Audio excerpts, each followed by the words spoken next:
WhatsApp guys, आज हम देखने वाले हैं यार नहीं Virat Kohli out of test series, Shreyas Iyer dropped, India versus England series क्या हो रहा है। मस्त मजेदार एक नंबर मीम्स देखेंगे पाहुल वाले भाई के चैनल से। चैनल बने तो प्लीज सब्सक्राइब, वीडियो कर देना लाइक। अगले महीने भैया आईपीएल भी शुरू हो जाएगा 27-28 के आसपास मुझे लग रहा है, तो क्रिकेट फिर से माहौल ही माहौल। क्रिकेट भाई मैं ये कहता हूँ अब जैसे आईपीएल होता है ना, उसके बाद कम से कम एक महीने क्रिकेट मत दिखाओ। हाँ। फिर क्रिकेट दिखाओ 1-1.5 महीना, फिर एक महीना रेस्ट दे दो, थोड़ा तो क्यूरियोसिटी रहती है। देखते हैं 1 2 3 गो। तो भाई फाइनली बहुत ज्यादा वेट के बाद इंडिया वर्सेस इंग्लैंड के बचे हुए 3 टेस्ट मैचेस के लिए स्क्वाड अनाउंस हो चुकी है। और भाई जिसका डर था एग्जैक्टली वही हुआ। विराट कोहली का नाम इस स्क्वाड लिस्ट में नहीं आया है। दैट मींस कि बंदा ये पूरी सीरीज मिस करने वाला है, मतलब बच्चे 3 टेस्ट के लिए भी अवेलेबल नहीं है। ठीक है भाई, बस इतना ही बताना था, मेरा तो हो गया। अब ना मेरे को कोई वीडियो बनानी है, ना मेरे को आगे के मैचेस देखने में कोई इंटरेस्ट है। मैं चलता हूँ, वीडियो खत्म है भाई। लाइक कर देना, सब्सक्राइब कर देना, मिलते हैं। ऐसे तो नहीं होता है, ऐसे नहीं होता है।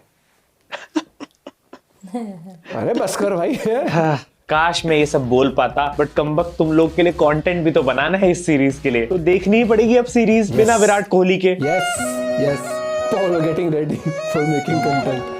दुख देखो रीजन अभी भी वही है, पर्सनल है, फैमिली रिलेटेड है, एंड बीसीसीआई की तरफ से, टीम की तरफ से, हर जगह से बंदे को फुल सपोर्ट है, तो अपनी तरफ से भी फुल सपोर्ट है विराट भाई को। हम तो यही उम्मीद कर रहे हैं भाई सब कुछ कुशल मंगल रहे उनके लिए, एंड खुशखबरी ही निकल के आए। और अब तो देखो खुद साक्षात विराट कोहली को आके ही क्लैरिफाई करना पड़ेगा कि क्या हुआ था जिस वजह से ब्रेक लिया गया है, क्योंकि एबी डिविलियर्स ने तो पलटी मार ली है। बंदे ने पूरा 360 डिग्री का यू टर्न मारा है यार। डिविलियर्स भाई क्या चल रहा है, पहले मैच पलट देते थे, अब बातें पलट रहे हो। पहले एबी डिविलियर्स ने खुद अपनी लाइव स्ट्रीम पे बोला था कि विराट कोहली ने अपनी फैमिली के साथ रहने के लिए ब्रेक लिया है क्योंकि वो एक बेबी एक्सपेक्ट कर रहे हैं। और अब खुद एक इंटरव्यू देके कह रहे हैं कि ये किसने कहा, मैंने तो नहीं कहा, ऐसा तो कुछ भी नहीं है, ये तो झूठी इंफॉर्मेशन है। Yes, so his second child is on the way. It's family time. It's priority in life. It's family and things that are important to you. Family comes first. It's priority. As I said on my YouTube show, I also made a terrible mistake at the same time in sharing false information, which was not true at all. No one knows what's happening there. नहीं अभी भाई, अब तो ये तो झूठ बोल रहे हो। अब आप सच बता दो ना कि वो लाइव स्ट्रीम पे लीक करने के बाद अनुष्का भाभी का एक लंबा चौड़ा टेक्स्ट मैसेज तो आया ही होगा। अब भाई पिटाई वाले काम करोगे तो विराट भाई कैसे बचाएंगे आपको? भाई दुनिया में कहीं भी चले जाओ, कितना भी पैसा कमा लो, कितना भी बड़ा आदमी हो, लेकिन बेस्ट फ्रेंड सबका एक जैसा ही होता है, एकदम एबी डिविलियर्स जैसा। खैर सुनने में ये भी आ रहा है कि विराट कोहली के इस डिसीजन के बाद बेन स्टोक्स और रजत पाटीदार के अलावा सचिन तेंदुलकर भी काफी खुश दिखाई दे रहे थे। अरे वो 100 सेंचुरी का रिकॉर्ड टूटना जो डिले होने वाला है, ऐसे ही बच्चे करते रहो कोहली। अब क्या यार विराट भाई खेलते तो मतलब वो 8-9 इनिंग्स में 2-3 सेंचुरी तो आ ही जाती यार। और यार सैड बात ये भी है कि हम विराट और जिमी एंडरसन की राइवलरी फिर से कभी नहीं देख पाएंगे। नहीं, जिमी एंडरसन तो 2026 में भी टेस्ट सीरीज खेल रहा होगा, विराट भाई क्या पता तब तक रिटायर हो जाए। अभी हम जिंदा हैं। बट सीरियसली भाई, अब ऑन अ सीरियस नोट, कोई बीकेएल ही होगा जो विराट कोहली को इस डिसीजन के लिए हेट देगा। प्लीज भाई, इस डिसीजन के लिए बंदे को ऑलरेडी बहुत हेट मिल रही है, हमें पता भी नहीं क्या सिचुएशन है, तो एटलीस्ट तुम लोग समझदार हो, let's be patient and let's hope for the best ना। ऊपर से अगर तुम इस बंदे को जानते हो तो तुम्हें पता होगा कि ये खाते सोते जागते हगते हर समय टेस्ट क्रिकेट के बारे में ही सोचता रहता है बंदा। विराट कोहली होगा ओडीआई में बेस्ट प्लेयर, लेकिन फेवरेट फॉर्मेट उसका टेस्ट ही रहेगा, तो हमें आइडिया ही नहीं है ना भाई कि वो कितना मिस कर रहा होगा इस सीरीज को। होम पे है इंग्लैंड के अगेंस्ट, इतने बढ़िया राइवल्स और 5 मैचेस, तो भाई इतना तो तय है कि कुछ बहुत ही ज्यादा इंपॉर्टेंट है, जिस वजह से विराट को इतना बड़ा और इतना डिफिकल्ट डिसीजन लेना पड़ रहा होगा। इसलिए अंडी वंडी शंडी जिसने भी विराट को हेट दी, और भाई देखो अग्री नहीं करते, इट्स ओके, कोई बात नहीं, बट रिस्पेक्ट तो कर सकते हो इस डिसीजन की। वो भी हमारी तरह इंसान है, डिजर्व करता है फैमिली के साथ टाइम स्पेंड करना। 13 साल में ऐसा पहली बार हो रहा है कि हमारी इंडियन टीम विराट कोहली के बिना एक पूरी टेस्ट सीरीज खेलने वाली है। और उससे भी बड़ी बात यह है कि 30 साल में पहली बार ऐसा हो रहा है कि बीसीसीआई किसी को ड्रॉप करने के लिए एक्चुअली एक अच्छा रीजन दे रही है। देखो विराट कोहली तो अनअवेलेबल थे, लेकिन इस बार जेन्युइनली अगले 3 टेस्ट के लिए श्रेयस अय्यर को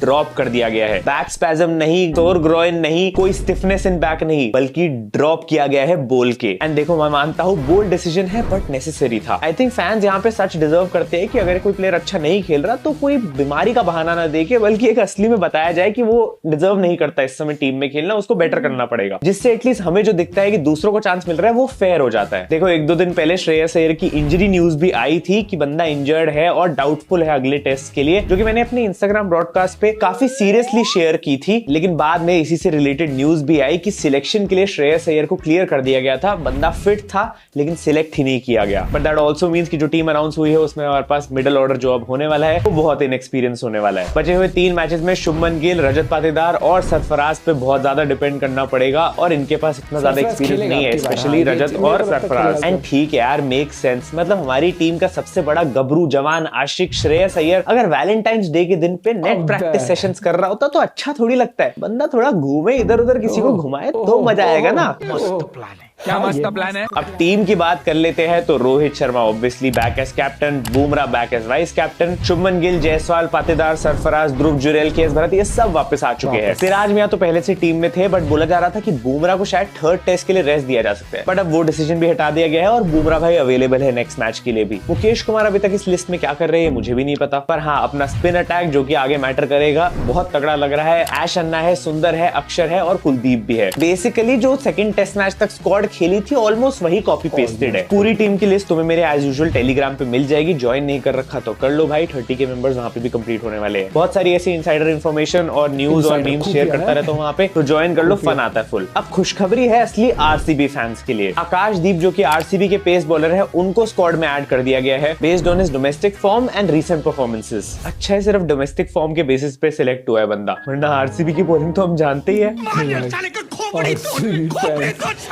रिसेंटली इसने इंग्लैंड लायंस के अगेंस्ट 3 मैच में 13 विकेट्स ली थी। अब देखना यह है कि 3 टेस्ट में एक बार भी खेलने को मिलेगा या नहीं, क्योंकि पता नहीं मोटा भाई कैसी पिचेस प्रिपेयर करे, और उसमें भी अगर बुमराह भाई पेस के लिए कोई विकेट्स दूसरों के लिए छोड़ेंगे तो बंदा लेगा ना। ये भी ठीक है, नॉनसेंस किताब है ये तो सोडी हाथी और भीड़े जैसों के लिए, मेरे लिए नहीं। वैसे मेरा एक सवाल है, होम सीरीज है, शमी भी इंजर्ड है, तो उमेश यादव के लिए भी तो जा सकते थे। जितना मुझे याद है यार उमेश यादव का होम पे काफी अच्छा रिकॉर्ड हुआ करता था रेड बॉल क्रिकेट में। इनफैक्ट आई डोंट नो पिछले साल के मिड तक जयदेव उनादकट को भी कंसिडर किया जा रहा था, रेड बॉल में वापसी हुई थी, इतना बड़ा कमबैक हुआ था, अब वो भी गायब है। और क्लियरली उमेश यादव को तो बुरा लग चुका है सिलेक्शन लिस्ट देख के, और उन्होंने भी वही स्ट्रैटेजी अपनाई जो आजकल हर प्लेयर अपना रहा है, अपने इंस्टाग्राम स्टोरी पे क्रिप्टिक मैसेज पोस्ट कर दो। क्या सिखा दिया विराट भाई आपने सबको। और देखो मैंने पहले भी कहा था, बेचारे सौरभ कुमार को टीम में सिलेक्ट किया गया सिर्फ एक टेस्ट के लिए, वहां पे खिलाया भी नहीं गया, और अब फिर से इस लिस्ट में नाम भी नहीं है दूर दूर तक। बंदा कई साल पहले एक बार सिलेक्ट हुआ था तब भी नहीं खिलाया गया था, और अब भी सेम चीज हुई है, बंदे को ड्रॉप कर दिया गया और अब पता भी नहीं चलेगा कहां चला गया। ऐसे ही होता है भाई, कुछ प्लेयर्स का तो बिल्कुल भी आइडिया नहीं लगता। इतना चुभने लगा वो सबको, छुरा तो नहीं हूं। तो मतलब इतना कंक्लूड कर सकते हैं कि बीसीसीआई का सिलेक्शन प्रोसेस ना उतना स्ट्रीमलाइन लगता नहीं है। मतलब इनको खुद नहीं पता होता है, कभी किसी को डाल देते हैं, फिर उसको हटा देते हैं, फिर उसको भूल ही जाते हैं। हमारे यहाँ ऐसा ही होता है। अब देखो अपने टेस्ट मैच को तो शुरू होने में टाइम है, और उससे पहले मैं प्लेइंग 11 की एक वीडियो बना के डाल दूंगा। कि देखो अब 2 डाउट्स अपने हैं, केएल राहुल और Jadeja, subject to fitness availability. Subject to fitness availability, ज्यादा इंग्लिश हो गया है। अवेलेबिलिटी सब्जेक्ट टू फिटनेस है।